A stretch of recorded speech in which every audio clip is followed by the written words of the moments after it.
Suratun Nas, ang sangkatauhan.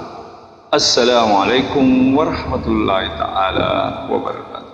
Sumayin niyo po ang kapayapaan, ang biyaya at ang awa ng Allah subhanahu wa ta'ala. Ako po si Paul Pili Ahmad Israfil, ang inyong tagapagbasa ng banal na Quran sa wikang Arabic na isinalin naman po sa wikang Filipino o Tagalog na Dr. Abul Khair Estarason, Ustadz Padre Zaman Esalyao at Muhammad M. Rodriguez na sinuri naman po ni Dr. Muhammad Nader Ibil mula sa libro ng mga kapaliwanagan ng Al-Quran Al-Karim sa madali nitong pagkaunawa na nailimbag ng ICDO sa Jeddah Kingdom of Saudi Arabia. A'udhu billahi minash shaitanir rajim. Ako'y nagpapakukup sa Allah subhanahu wa ta'ala laban sa Satanas na isinumpa. Ang banal na Quran po, ito po ay ang mga salita ng Allah subhanahu wa ta'ala, ang nag-iisa o bukod tanging tunay na Diyos na naglikha sa lahat. At sinabi po ng Allah subhanahu wa ta'ala sa Suratun Nas, Bismillahirrahmanirrahim. Sa ngalan ng Allah, ang pinakamahabagin, ang napakamaawain at ganap na mapagmahal. Qul a'udhu birabbin nas.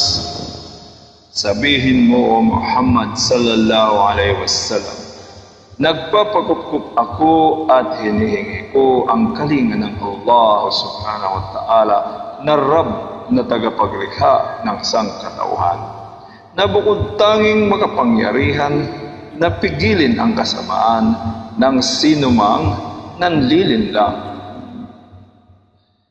Malikin Nas, ang Malik, hari ng mga tao na siyang tanging tagapangasiwa sa lahat ng kanilang mga kalagayan, na malaya at hindi nangangailangan sa kanila.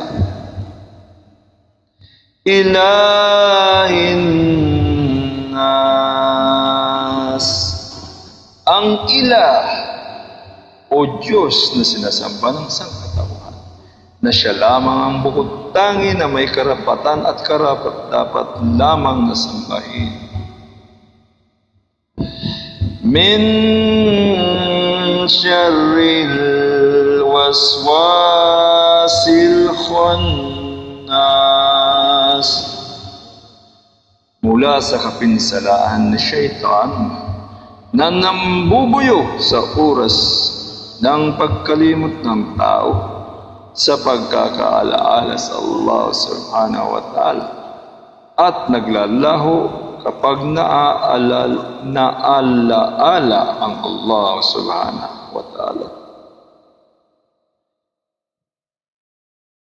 Yuwaswisu fi sudurin nas, na siya ang nambubuyo ng kasamaan at naglalagay ng pag-aalinlangan sa mga dibdib ng mga tao. Minal jinnati wan nas, mula sa mga syaitan na nagmula sa lahi ng jin at nagmula sa lahi ng mga tao.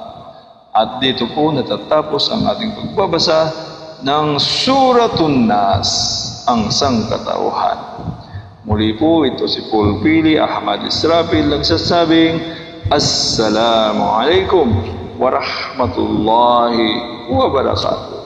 Ang kapayapaan, ang biyaya at habag ng Allah subhanahu wa ta'ala ay mapasa inyo.